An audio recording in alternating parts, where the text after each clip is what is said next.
Greetings and welcome to Mount Olympus. I am Hercules Invictus, and today I'm proud to bring you Living Theurgy.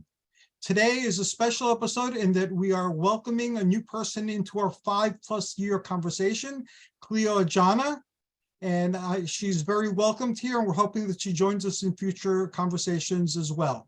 All our regulars are here, and I will quickly introduce myself. I am Hercules Invictus. I'm the moderator of this program. I practice my own type of theurgy since teenagerhood, and I'm very honored to be speaking with everybody here, and I'm really enriched by the conversation we've been having for years. And now onwards to Brandy Williams. Hey everyone, so I'm Brandy Williams. I've written a couple of books. One of the books was For the Love of the Gods, The History and Modern Practice of Theurgy, Our Pagan Inheritance. It was a Llewellyn book, and it has been reissued by Mnemosyne Press, M-N-E, Mnemosyne Press. And I've written some other books as well. And right now I'm running a group called Sisters of Seshat. Tomorrow is our second virtual initiation, and they're going well, so yay. And Hercules, if you want me to say more at the end of the show when we talk about what we're doing, I can do that. But that's a brief introduction to me and my work. Thank you very much. Jean-Louis de Biasi. Same thing. What we are doing will be at the end. And who are you, for those who do not know who you are? Yes, so I am Jean-Louis D-B-I-A-S-I. I was published for a long time in French, then Llewellyn Publications in English. And I have a forthcoming book that will be released beginning of March, and I will speak about that if you want in a few minutes or in 1 hour, doesn't matter. We'll do that at the end then. Okay, thank you. Apollonius. Hello, I'm Apollonius, also known as John Upsopeus, and also as Bruce McLennan occasionally. My interest is mostly in Hellenic neo-paganism, which I've been practicing for some 40 years, I guess. I've had a few books published, the Pythagorean Tarot in 2001, and more recently, the Oracles of Apollo, teaching some authentic ancient Greek divination techniques, and the secret texts of Hellenic the secret texts of Hellenic polytheism, which is about the basically neo-pagan Hellenic religion that George Gemistos Plethone put together in around 1400, or a little later. So that's the kind of most of the stuff I'm doing these days is researching and writing things like that, relating to generally Hellenic magical and neo-pagan practices. Thank you very much, Apollonius. And Tony Mierzwicki, last but not last. I'm the least prolific of all the authors here. I only have 2 books, Hellenismos, which is on the practice of Greek religion during the classical period, and Greco-Egyptian Magic, which is a manual of Hellenistic magic, sort of stuff that Apollonius is into. When I got into working with the PGM text, I found myself naturally drawn into theurgy, experiencing the gods, ascending up to the realm of the gods. So that's been my thrust for the last 20 years or so. Thank you very much, Tony. And Clio, drum roll. Please tell us about yourself, your spiritual path, and what brought you to theurgy. Well, wow, I feel incredibly odd. I think everyone has had far more publications, which is wonderful. Let's see, I realized that it was a path for theurgy after about a 35-year search. And so I was raised in a, as I like to call it, the child of ministers and missionaries. And very much so, but the connection with the gods was one of very much rules and structure. And I had some arguments, theological arguments. I didn't know it at the time. I was very young, I was 9. And I questioned whether or not Trinitarian ideals were the correct ones. I was ignored. And I think it was because I wasn't asking the right questions at the right time. And also, when you're young, people just presume you're going to do whatever your parents do, or whoever who's raising you. And then after my grandfather died, I was living in Paris. I was in college, and I suddenly found myself shifting when I came back home to a path of Orthodox Judaism, which I maintained for about 18 to 20 years. And then when I moved to Minnesota, I swear it was not the water, but I feel like it was, or something. Right before I moved, I actually had a visitation from Hecate. And as a, I guess, head speaker for a group, I still don't know everyone who was present. And it was at Bryce Canyon National Park. And it was on my birthday. And I thought, okay, sure. Somebody asked you a question, and you've been asking for years to have this close connection. Finally, you get a close connection. Of course, you're going to say yes. And I didn't know what I was saying yes to. And I've just been following along with a few interruptions to add on more gods into the fold for the past, 19 years at this point. And every time I look at it, I'm like, so I've been writing about it. I've gotten a degree in writing about it. For actually, that was actually my thesis, and little parts of it I have had published in various places, not the whole book, in part because either someone has wanted one part for one religion, but the idea of going through without having any hatred for how someone gets to finding the gods and talking with the gods and being led and understanding that there's a lot more out there that is not just in a rote manner. That's the part that's been hard. So that's my goal for my writings. And it has been an interesting adventure, especially recently. So I'm hoping within this project we have going on now and some others will help me finally get what I've been trying to do since, 2003. May it be so. Thank you. And there's a lot behind that, but I don't know how long your recording is. And there are lots of people, and everybody here is fascinating. And you're fascinating as well. We have 46 more minutes, so you're fine. Oh, okay. As much time as you need.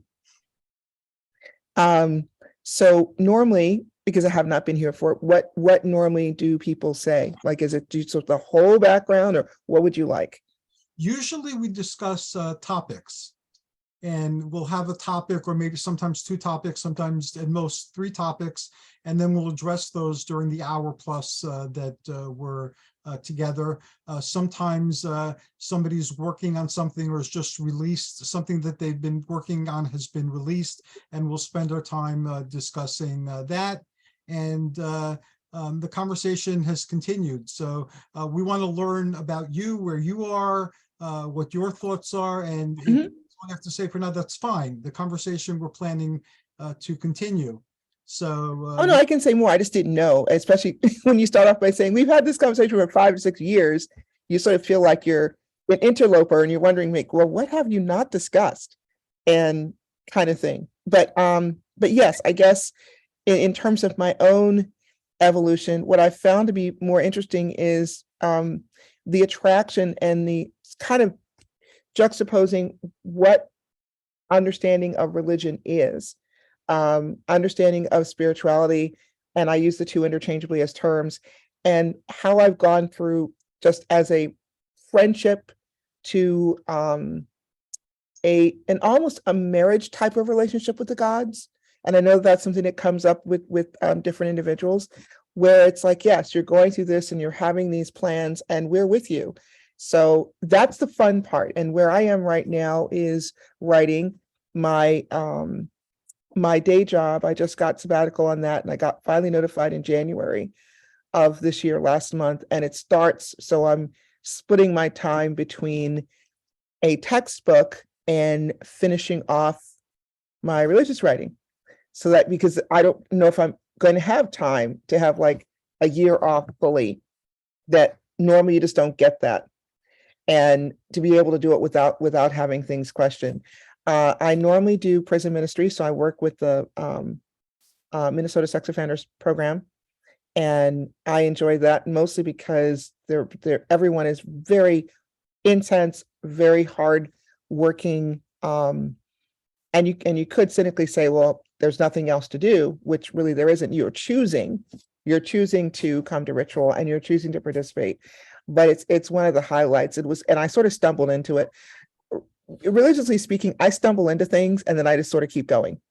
If that makes sense. So I ended up going to a synagogue with a friend of mine who was not Jewish because she had been going with a friend of ours who was Jewish. I'm like, okay, I've got nothing else to do on a Friday night. And I just ended up stumbling in. For the tradition I'm in now, I ended up going to a pagan pride in 2004. And at that point, it was at the University of Minnesota campus, Kaufman Union. It was fun. It had a big wheel outside with purple strips, and Reclaiming had a huge labyrinth with this guy who looked like somebody just transplanted him from the late 60s, early 70s, tie-dye and all, and put him in sharing the other side. And Elvis was there. There was an little Elvis thing rocking back and forth. And it was a reminder I had to stop at Elvis and a few other things. I had no idea what this guy was talking about. I was like, okay, but it was fun. And after being there all day with, I think I saw everything from the OTO, do what they were going to do, to the Druids, and I went to every single ritual I could. That should have been a big clue, but I thought, why not? I'll never see it again. The weirdest thing that I saw, what wasn't weird, the Besom Brigade practically ran me over when they were going down the hall. And I thought, okay, these people are fun. And then I kept looking and going to different groups. And I found some that were the student groups, which are great. Sadly, that's one of the things that I wish were stronger. I think sometimes the importance of having student pagan groups is underestimated as a way to draw in and get people who are interested in what we do, or at least are drawn to. They had some rules, which made sense. You had to be a student, and they were drawing in more outside people than people who actually were attending. And then I found a gardenerian group. They were fine. It wasn't quite a good fit. At that point, I had just recently started to come out as a lesbian. Now I just call myself queer. It makes it a lot easier. The group was very traditional, so it was not a good fit in that sense. I didn't understand at the time. I did write at one point very, very briefly about what I thought was a problem within the larger community of, if you're going to go through that process of training, which is huge, that at least there should be in transparency, if it's not going to work for either side, that maybe saying something sooner than later would help. Although I have not been married, I imagine it's sort of like when you decide you're going to divorce, somebody has to have paperwork drawn up. And I never felt in different traditions that was it was so secretive. And it was not the only group that seemed that way. And finally, I landed of all things with Hellenic Alexandrian. And I was like, okay, I wasn't planning to stay, again, sort of stumbling in, but it was the one that made the most sense for a lot of reasons. And I kept getting this, what I like to call fondly toga pulls or tugs, where you're in ritual and all of a sudden you're falling down. You don't know why you're falling down. It's like, well, yeah, it's yes, you need to ground, but it was also every time I needed reminding something, Hecate had taken me under her wing, literally, and made sure that I knew, here's what you need to focus on more. And that relationship is probably one of the strongest ones. And I always go back to it. I fondly think of her as mother, in part because she has gone with me through so many things that if I tried to explain to someone who was not someone who believed that, yes, someone can wake you up in the middle of the night and make sure you get all the stuff you need and it's done, and understand that medically that probably shouldn't have been possible, but there's a reason for it when those things happen. And it was part of the evolving relationship. And there have been ups and downs. That's one of the things I eventually, after my mother passed away, I would care for my mother for about 5 years total. And I took her to, Paganicon, things like that. People always knew if I was there, my mother was there. She was separate, but by choice. And once she died, I was led into death midwifery. So, and subsequently on the path of the psychopomp through that, which is also another part of what I'm going through. And it's been not challenging, but far different than what I expected. If someone had told me 5 years ago this is where I was heading, I would have said, okay, sure. And would have said, okay, I just got to put this on the long list of things that I have to do. And that's one thing that I will say, I like not being bored. And I will say that being with the gods has always been interesting. Yes.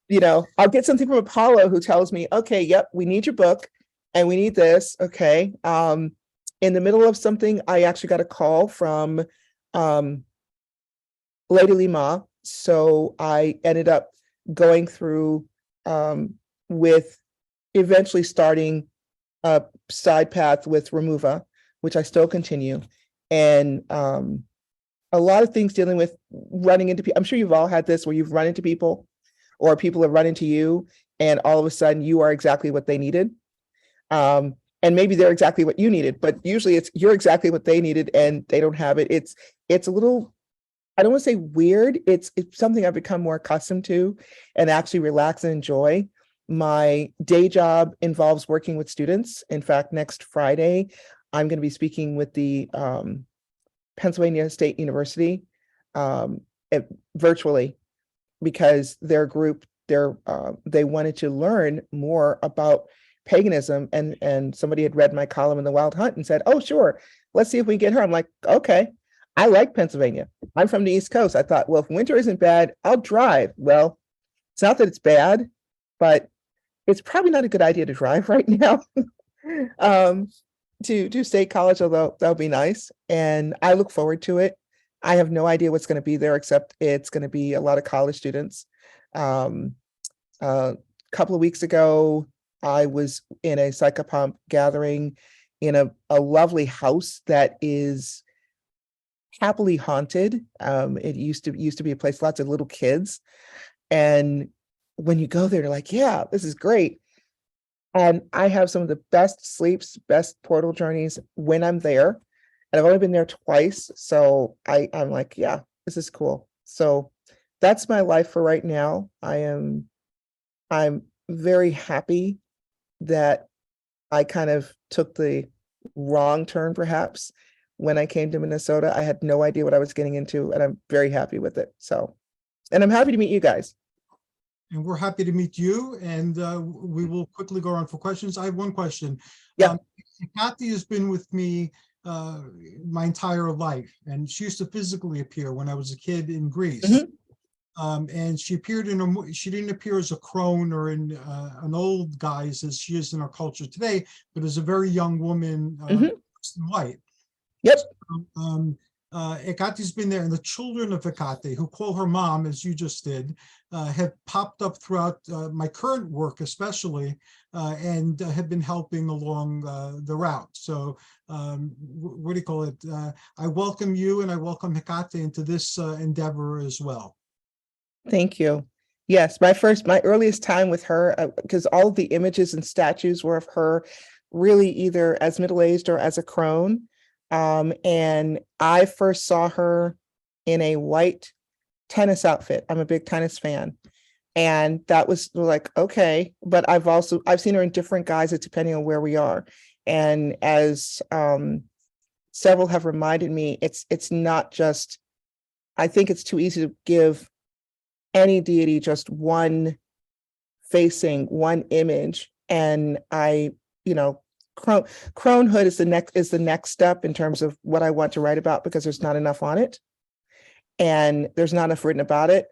I'm torn right now. I should mention between the idea of, is there a maiden mother crone, or is there, as one of my friends says, is there maiden mother queen crone? Is there something in between? Is there something that's there? Is it really also encompassing with aging and what we consider to be a proper aspect of aging. I'm always reminded that you give someone a number and I'll see it's like, oh, well, what age are you? And based on your number response, that's where you're going to be that's your slot. It doesn't matter if you're not near there, you know, and how much of this is biological and how much of this is really just what we perceive mentally as aging. So I didn't mention it, but that's one of my areas I'm still researching right now and looking into and seeing about cronehood. Although I will be speaking about it at Beganicon. So I'm trying to remember, are any of you coming to Beganicon? Not this year. No. Okay, it's okay if you're not. I mean, we're in the middle of, you know, we just had our rain, but we still have our snow pile has gone down to about 6 inches right now. So we started the year off with 15, and we are above our snow thing, and our weather guy who loves snow and says, this is my first winter in Minnesota. Boy, he's so cheerful. And he's like, yes, we have another 25 inches if we're on track. I'm like, really? Okay. So I think about that. But yes, thank you so much. This is wonderful. Thank you. Brandy, do you have any questions to ask Clio? Well, I want to say that I'll be interviewing Clio for my Witchcraft and Theurgy show, which Hercules hosts. And so the whole time you were talking, I was making notes, and I could have like 10 just off the top. I'm so interested in all the things that you're doing, and particularly in the idea of crone. I myself, if I were to have a leader god, it would be Hermes. And I hope you don't mind if I send you an email and like give you references, because I thought of like 10 things that could hook you into please what you were do. doing. You know, the idea that of maiden mother crone, Lasara Firefox Allen wrote Jailbreaking the Goddess, which has a whole other way of looking at it than maiden mother crone. And I've written some things about being an older woman and how we don't really pay attention to the wise woman, but that also is a image that we can have. Witches aren't just pretty, you know, young women on TikTok. We're also like me. So I'll narrow it, and then the death thing too. I mean, as we get older, that becomes more that enters into our lives. So there was a moment in my life where the men in my life were dying of AIDS. So I started getting into the death work then, but then, you know, I cruised along until now. Then suddenly people around me are older and we have to care for them. And so there's a whole conversation around that. And that's just sacred work. That's just amazing work. So I'm looking forward to the things that you write, but maybe we can focus on Hecate, because there is my best friend, sister, Callista, works with Hecate as the oldest Hecate she can find, right? And then there's the Hellenistic Hecate, who I work with, who's the triple goddess with the torches, right? So I wonder if you can kind of talk a little bit about what sort of, do you work with all the aspects of Hecate, or is there something that you dial into when you work with her? Actually, that's a great question. I have worked with, it's started with guide, literally guide. Looking back, how I got to where I'm living now was as a result of certain occurrences that I would not have put together. Looking back, I can see it's like a crumb trail. When I've gotten here, I've had Hecate in her young form when I was first starting on path, and it was trying to explain to me. I've had Hecate as the nurturing mother who has called forth and said, okay, let's be at the little altar every morning, or how it is, or Hecate as nurse, and in which case it's I don't recall necessarily what she looked like at the time. I was really, really sick. But I do remember there was a lot of either whiskey or brandy, and I'm not a big drinker, but this is like, okay, here's what you need right now.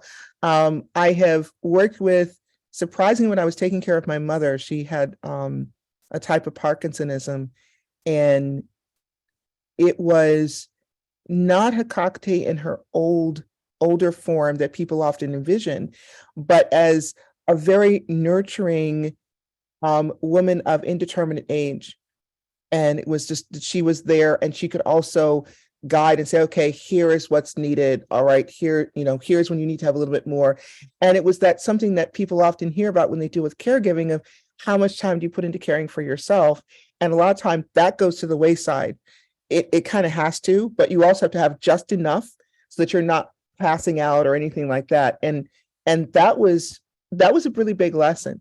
Now, when I see her, I've seen her at different versions of the same thing. And what I look forward to, it's there is a mask, I believe, that I'm going to be participating in and using. It's not fully fleshed out yet for the performance, but that's going to be at Parliament of World Religions.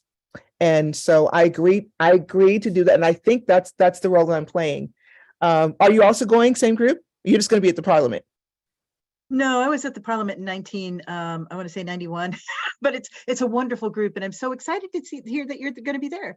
Yes, well, it overlaps with my day job, and so I'm very glad this is the one time I don't have to worry about being two places at the same time, and it's in Chicago, so I'm okay with that. But I'm happy to go through, and I noticed the first time I saw the image of Hecate that I would be using and represented, I'm like, yep, that's her, and not too old, not too young, but that indiscriminate part of the age where you have wisdom, and yes, you've got the laugh lines and the crow's feet and all that, but you also, there's a radiance that comes through that is just absolutely amazing.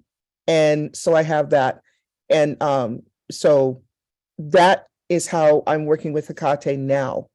And I anticipate it's going to change if something else happens and she needs me in a different way, that it'll change. I've also had worked with at different times, let's see, Hecate Gamaliel. That it's not as often, but I have.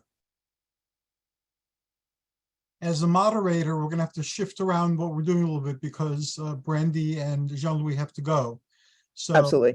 we go to Jean-Louis next, and he can ask questions and then tell us what he's doing and how to contact him. Then we'll go back to Brandy to let us know what she's doing and how to contact her, and then we'll continue. Is that okay, Apollonius? Is that okay, Tony? Is that okay? Okay. So Jean-Louis, the floor is yours. Thank you. Regarding the questions, I was more focused on something going to the roots of what we are doing, like the definition of theurgy and the definition of theurgical practices. So maybe in another conversation, we can come back on that with everyone, Clio included, because we are talking a lot about gods and goddesses, obviously, and this is normal, but in the same time, this is very vague for anyone who is not involved in a theurgic practice.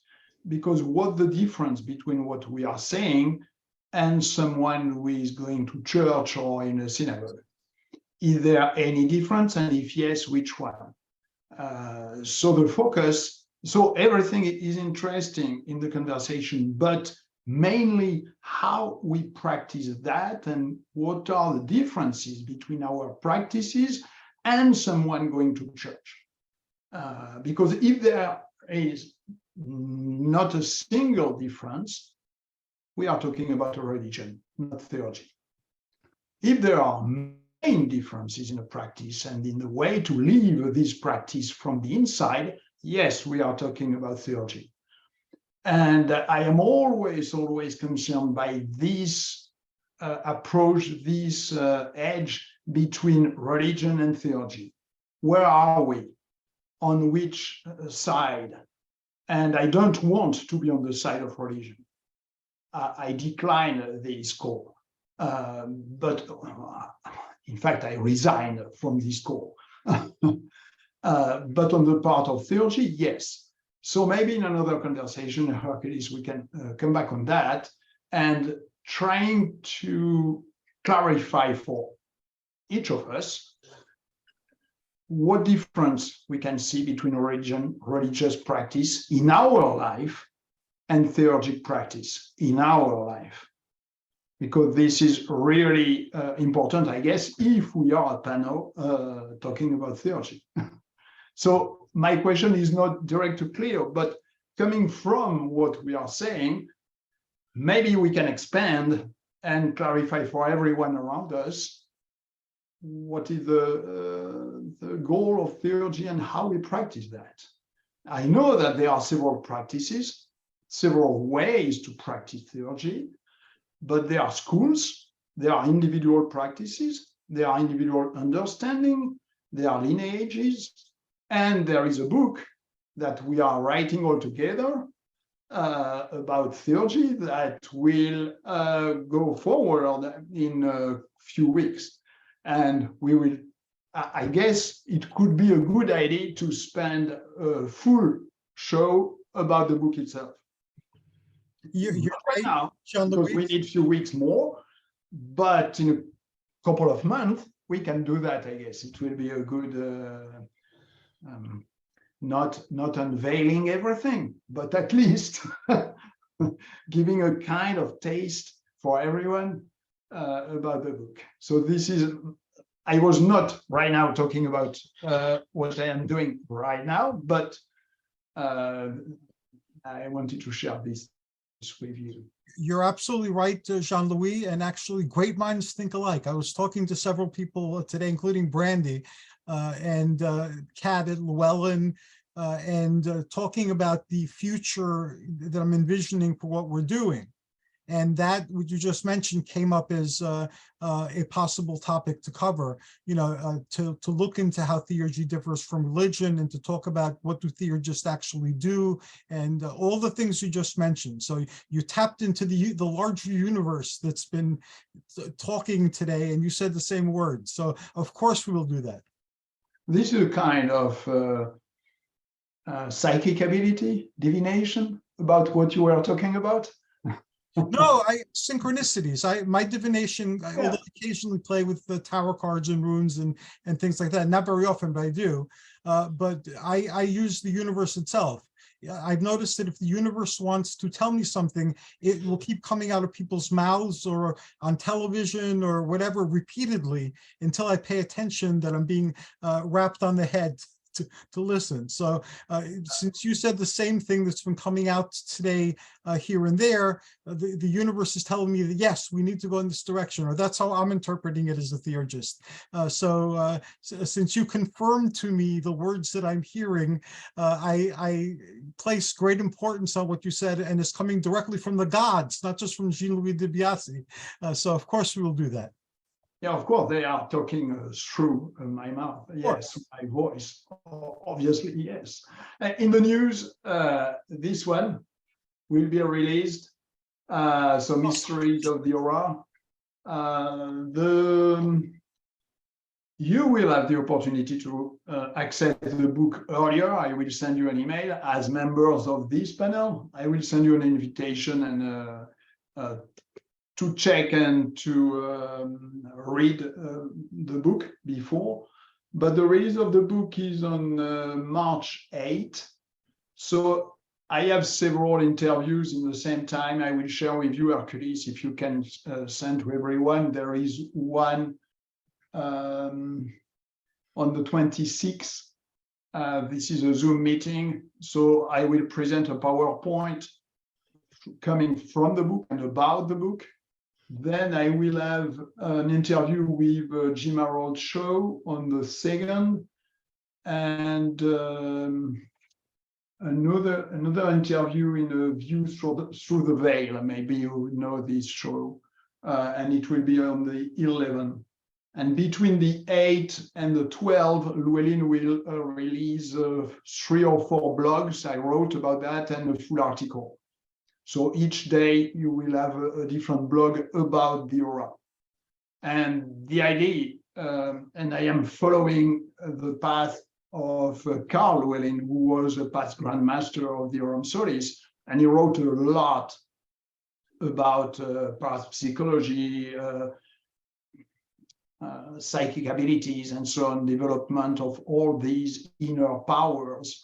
And I am following this path, obviously, because all these aspects for me are really, really important to master to anyone who practices theurgy.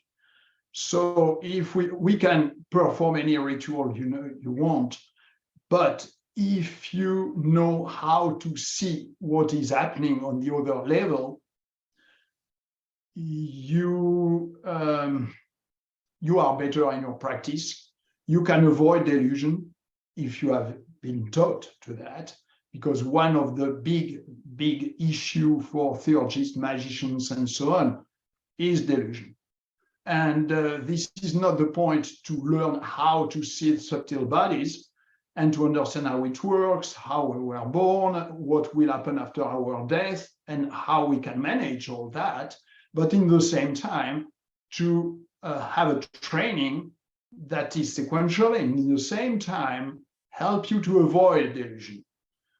So the point of the book is to take you from really the start. I don't see anything.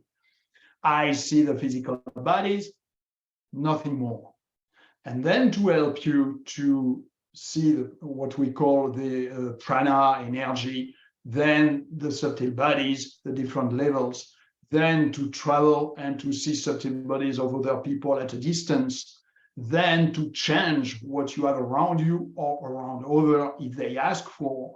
And you have a lot of morals associated to that, several rules, because you cannot interact in the destiny of someone without his consent, or there is few things like that. So the book, you have subtitled How to See, Interpret, and Work with Subtle Energies, because it's not just to see the aura, but this is to interact with that, to change it, to work with it, and use this this control and this knowledge to help people and to prepare your afterlife. This is not just limited to this one. This is something we have to learn, understand, and be trained of to succeed. So you will find, or everyone will find, how many exercises, like 38 exercises, progressive. And this is very important to highlight the fact that Brandy Williams here wrote the foreword of the book. All right. And you will find her text here. Awesome. Such an honor. And Jean-Louis, again, everything you've talked about today, everything has come up today through the various conversations that I've had, including all the things you said. That is what I said earlier, the curriculum for the new Astral Explorers group I created here in Tenafly was. And you went down the entire curriculum. We were looking for a book to use as a textbook, and now we have one. Thank you, Jean-Louis de Biasi, and thank you, Brandy Williams. You're welcome. And how can people contact you, Jean-Louis? I will share anything you give me and I will proclaim it. Yes. But how can other people find you? So yes, you can find me on Facebook. You Google the name DEBIASI Jean Lewis, or my website debiasi.org. And the links to the blogs, articles, and the lectures, PowerPoints, and so on, you will find that, because Hercules will, or everyone will share it. So I will try to send you everything in the next days, like that you can release whenever you want. It will be the best. What I can add, I can add just one thing I forgot. Regarding this book, as the book will be released on the 8th, I will organize an online workshop during at least 3 days, and we will have like classes, 1 hour class each day. So I don't know exactly, I don't remember if this is 3 days or 4 days, but we will go through the basis of the book, and together we will work on several exercises from the basic to the medium and to the advanced, just to explain several things that are in the book, but better explain when you have questions, and I can go deeper in some parts of the book. So it will be linked to the book, and everyone who will attend the workshop will receive a coupon for the book if you do not have the book already. So this description I will share with you all during maybe Monday or something like that. Thank you, Jean-Louis de Biasi. A great honor to have you here and a pleasure. And thank you. You're welcome. And now we return to Brandy so she can tell us what is new and exciting with her beyond writing the foreword to Jean-Louis' book. So yeah, well, I was just going to say how you can actually going back to Jean-Louis. So this group of people kind of is one of those little theurgy circles that pops up, now and again. And Hercules is building this into an empire.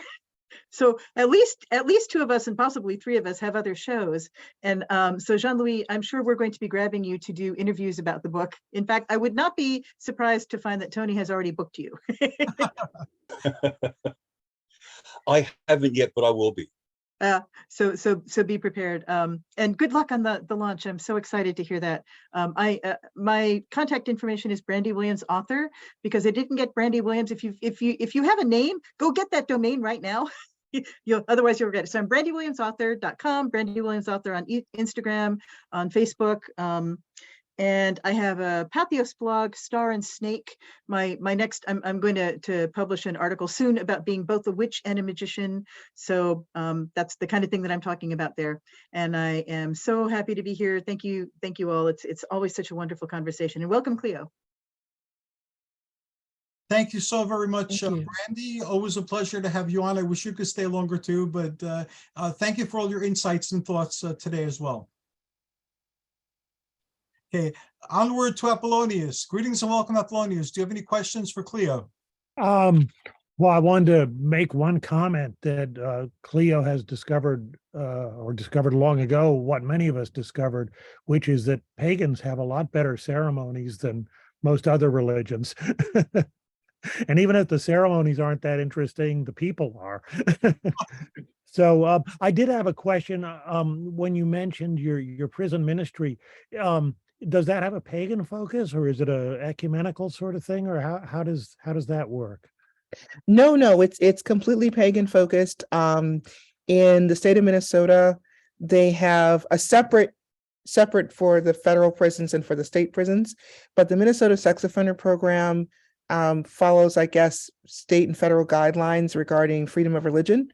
And the only thing they don't follow that is on the outside, I wish they would, is they only have two divisions. One is Asatru, and then everybody else gets put in a pagan group. And so naturally you end up having some, yes, Brandy, you end up having some problems that you can anticipate. There's also like a Native American group that's separate, but they, by the law, they put in, surprisingly, a number of variations and denominations for other religions. But they look at paganism as a religion, doesn't matter what you tell them. And they somehow, the Asatru got through and got their own separate variation. But and I work with all men, and they don't float back and forth. But if you have somewhere there, you're tired of someone else, your options are solitary, or you go to the Asatru group, and or if you're an Asatru group, you don't like them, solitary, or you go to the pagan group. That's pretty much it. Within the pagan group, there's a whole range of probably about 10 at least different traditions that are there. And the big issue, of course, is it involves the substitutions needed to actually do ritual, because of things they won't allow. So you have oil instead of fire. You have a feather instead of an athame for people who need that. Where and how the ritual can be conducted is at the discretion of whoever is running the facility. It could be something as simple as when I first went to Moose Lake, there was a big drama because the Asatru, they made them share outdoor ritual space, which was fine until someone decided we have to have the rocks, they have to be painted a certain way. And so remember, the Asatru went to paint the rocks. That, of course, offended everybody else who was not Asatru, because they were painted with runes. So it's like, oh, do you want to have runes? If you don't use runes, how is it?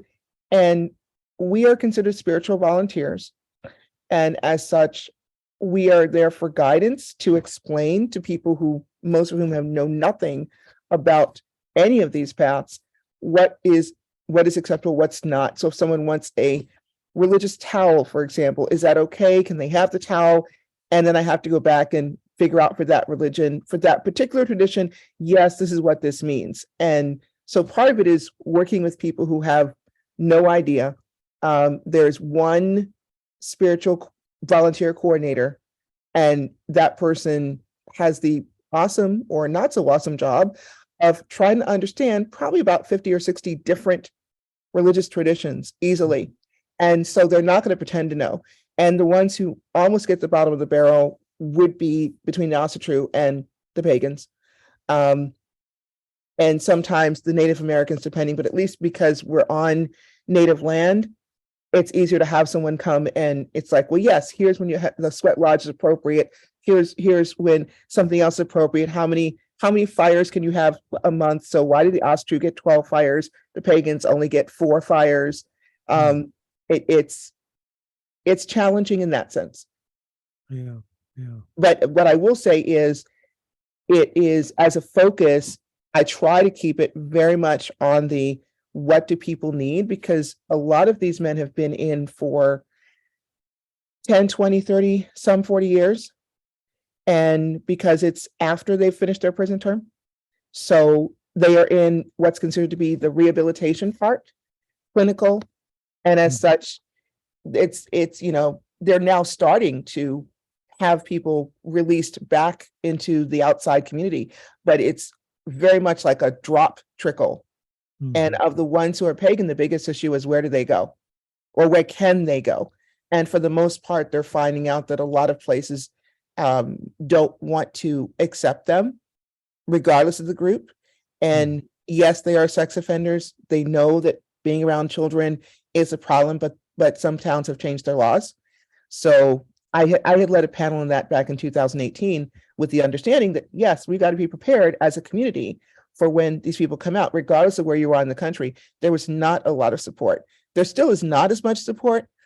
And as a cold weather state, I don't know what's going to happen. So, but yeah, very pagan focused. Have most of them, were any of them pagans before they were incarcerated, or have they converted essentially since then? It's been a mixture. For example, there's one gentleman who is in his 60s and who was on the outside before events happened that got him first, incarcerated and then sent to MSOP.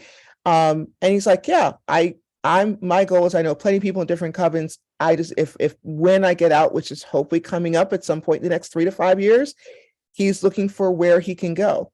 So part of the issue is that our larger community, if they weren't and they decided to become pagan while they're inside, there's not a structure set up for them to easily maintain that once they leave. Right. The halfway houses, for example, may or may not be accepting of anything that's non-Christian for the most part, depending on the halfway house that they end up with. And I find that the only downside is that it really helps to have a group rather than, unless you're one of those rare people who already had a system before you came in, you probably need something and someone to work with. Sure. And that's been the hardest thing to find. Well, that's an impressive job, but it's a daunting job too. That's very good. Well, that's interesting. Well, thank you. Oh, you're welcome. And it's easy to find people, always looking for people. The downside is that the people who do want to do it or who end up going into it, I got into it because the 2 people in our group who were a married couple who were doing it had to move to a different state. And at that point, virtual was not an option.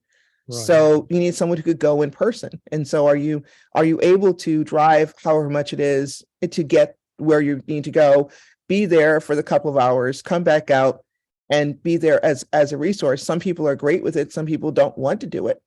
And others can do it, but they're the ones who have so much going on already. To ask them to add one more thing, it would be great if there were plenty other people in the community who would be interested, because it doesn't take that much. Thank you, Clio. Thank you, Apollonius. Tony, do you have any questions to ask Clio? Yeah, I've got a couple of questions and a couple of comments. So firstly, Clio, thanks for sharing so much about yourself. We've all had 5 years to get to know each other, and you're the new kid on the block. So at least we have a far better idea of your spiritual path and the work that you're doing. So there are a couple of things that jumped out at me while you were sharing. The first one was that there's an inherent expectation to remain in the religion of your family. That was something that I grew up with as well. I was brought up Roman Catholic, and there was an expectation on me to remain Catholic. And you said that you experienced much the same thing. After I left the Catholic Church, I briefly dabbled in Christianity, I suppose, for want of a better word, until finally I left it and got onto my path. So, but yeah, I could really resonate with the idea of being expected to remain in the religion that you grew up with.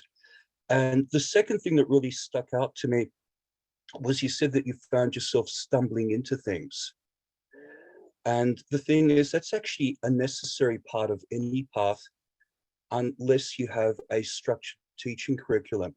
So for instance, if you wanted to get into Theurgy and you were part of Orm Solis, Jean-Louis' group, then you'd be guided exactly where you should go.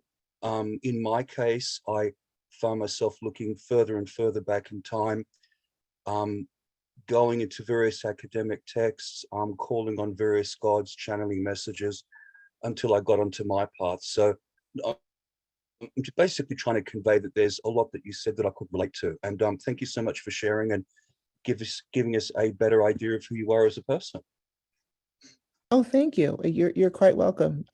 Yeah, and I should clarify, I loved, the one thing I really stress strongly is that I don't feel as though you need to go from one religion to another out of a dislike or hatred. And that was one of the things that I kind of, because there's a presumption when I get asked about it as, oh, well, you were treated really badly, right? No, wasn't my cup of tea, literally. And I think there's always a misunderstanding, and maybe because the people who speak up the most are the ones who have been hurt by what's happening on their journey, their particular path, and it hasn't always been positive. My family thought I was a bit strange, but they'd show up for things once they realize. I think as a child, you're expected to just kind of go along, and then once you're an adult, it's well, this is a phase you're going through. Well, if you're at something for 10, 20 years, it's not a phase, unless you're going to say it's a very long phase, in which case that's different. And what I did carry with me was the idea that if you truly believe that what you need is out there, you just keep going until you find it, however that's going to be. And that's something that I feel so strongly about, that doesn't get conveyed as often as it should, so that you don't feel held up by what's there. And yeah, the whole Christian thing, 12 years Catholic school, I am grateful for it, but it just ended up being confusing for me, because not everyone is going to be like the same slice of bread. And I like what I read from your stuff. So thank you. I'm so glad you were able to relate. And I guess, well, it could be a different thing. I'd have questions for you as well. So we've probably got another 5 years of working together, so plenty of time. Okay. Thank you, Tony, and thank you, Clio. Well, we still have everybody here. In addition to the topic that Jean-Louis brought up that we will talk about in a future show, I would like to suggest 2 topics also, so we could think about them. One is I would like to look at theosophy as well as theurgy. I see them as 2 sides of the same coin. Theosophia means divine insight or divine wisdom, and theurgia means divine deeds or divine actions or divine practice. So I see them tied together, and one of the things I'm trying to do is to tie them together in a way that honors not only antiquity, but all that has come after antiquity to bring us these fields up until today. So I'll be asking all of you what your thoughts and insights are. And also, my theurgy group that I run here in Jersey had to take a hiatus pandemic-related things. So I'm busy redesigning it. And I've used all of your books in one capacity or another, but I would like to use them more effectively. So if we could devote some time to discussing how we can optimally use your books to be part of this class, I would greatly appreciate it. So those are the suggestions I have. Clio, do you have any words you'd like to share with everybody before you go to contact information? Like anything you left out or that wasn't asked that you feel the need to say? I can't think of anything right now, but I know I'm going to bring up things in future. Mhm. Awesome. Apollonius, any new projects and how can people get in contact with you? Well, they can get in contact with me through my websites, opsopaus.com, that's opsopaus.com, and wisdomofhypatia.com.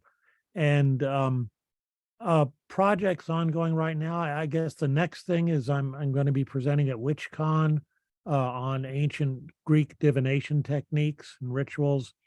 And as I've mentioned before, I think I've had it's an old project that I resurrected of translating a old text called the Tablet of Kebes. And I did that, and I published that. And I've just recently published a combined edition with the translation and an extensive commentary on it. It's the translation's about 90 pages and the commentary is about 150 pages. So it really goes deep into the symbolic meaning of it as a whole initiatory path, and hopefully makes it a lot richer, I guess I would say. So I've been working some beyond that on connections between, for a long time actually, Jungian psychology and theurgy. And just in 2020, Jung's Black Books were published, 7 or 6 actually, 7 volumes in the published version of his notebooks, which are basically his transcripts of his theurgical operations that he did over a number of years. They were the basis for his Red Book, which was published 10 years ago or about. And it's just fascinating because here is somebody 100 years ago, basically, but basically contemporary with us, who was doing very active theurgical operations with his own, homemade system, so to speak. And it's really fascinating. And I mean, if it just resonates with anyone who's done theurgy as well. So I'm doing some comparisons between that and Neoplatonic theurgy. So that's kind of what's keeping me busy mostly these days. Oh, and Mystic South, hopefully I'll be doing some presentations at Mystic South next July. I've submitted some proposals. Awesome, thank you. And you're also started your own publishing imprint, and you published. Yeah, the Tablet of Kebes, and it's called Kebes Path to Enlightenment. That's the sort of second volume. And I also republished Kenneth Sylvan Guthrie's Pagan Bible from, I don't know, early 20th century. I forget the exact date. So yeah, it's a little publishing venture to try and some of these things that, are probably not many people are going to want to buy them, but they need to be out there and available. And, some of them aren't even on the Internet Archive and places like that. So try and keep that stuff available. Thank you. And I want to spend a lot more time focusing on your imprint and Brandy's, because they offer such a phenomenal service and a need that isn't being met yet. So I'm very grateful to both of you for that. And Jean-Louis has an imprint too. Oh, Jean-Louis has an imprint? Okay, fantastic. So we'll be focusing on Jean-Louis' imprint as well. For 15 years now. Forgive my ignorance, Jean-Louis. He's senior among us on publishers for sure. So please, as you send me information on the other things, send me information about your imprint, and I will proclaim it throughout the internet land. We have at least in French, English, Portuguese, Spanish, and Russian books. Wow. In around between 20 and 30 in total. This is not Llewellyn Publications, but this is not too bad. No, that's not bad at all. And I would love to share the resource with people. And if you can send me with the material telephone number where I can call you, I'd like to converse with you about these things more at length. Okay. Okay, thank you. And Tony Mierzwicki, any projects coming up in the near or not so far future? And how can we contact you, and how can people explore all the wonderful things that you offer? The easiest way to contact me is through Facebook, either my personal page or my author page. I also have a column through Patheos called Holistic Spirituality, and I'll be doing what Apollonius is doing. I'll be presenting at WitchCon. I have a class scheduled on necromancy in the ancient world. It's a class I've presented before a few times, but I've got to get a PowerPoint presentation together for it. So that's going to take a little bit of time. Thank you so very much. And last but not least, Clio, how can people contact you, and where can they go to explore all the wonderful things that you have done and you're doing? Thank you. First, this has been wonderful. Like Tony, my personal Facebook page is probably the easiest way. Just personal message me. I do look at those. And let's see, coming up, I write monthly for the Wild Hunt. So I start off the month, whatever the first Saturday is, with a few exceptions. And it's whatever is in the air at the time generally is what comes up. And there's been a lot that's happening. I will be at Paganicon. I think I'm focusing on numerology as divination, and a ritual for using Hecate and tarot. I also put things in for Mystic South. I don't know if it's going to go through or not. We'll see what happens. Oh, and I also have at Paganicon a panel on cronehood and sagehood. So that'll be a lovely discussion. So people are in town, stop by, because we need to talk about that more. And thank you so very much. And you're welcome here whenever you're free to join our conversation. And as I asked the others, if you have anything you'd like to promote, just PM me. Sometimes I stumble across these things and I'll list them, but a lot of times I don't. So please, if you let me know, I will share it a few times on social media. Absolutely. And how often do you meet? Every month? We've met every month. I think we only missed a couple of them, or less than a handful, in like 5-6 years. And occasionally we're not all here, but that too is very rarely that we're not all here. Okay. And so this is the third weekend of the month. Yes. I'm just going to put it in my calendar. That's like trying to figure this out. Okay. And I send out an email, and if you're on Facebook, a Facebook reminder. Mm-hmm. So you'll be informed when it's coming up, and feel free to contact me at any time. Okay. Thank you so much. And thank you so much. And thanks everybody here so much. Thanks to those who are watching this on YouTube, I guess a day or so from now. Until next time, everyone, joyous journeys and amazing adventures. I am Hercules Invictus, and we are the Theurgists.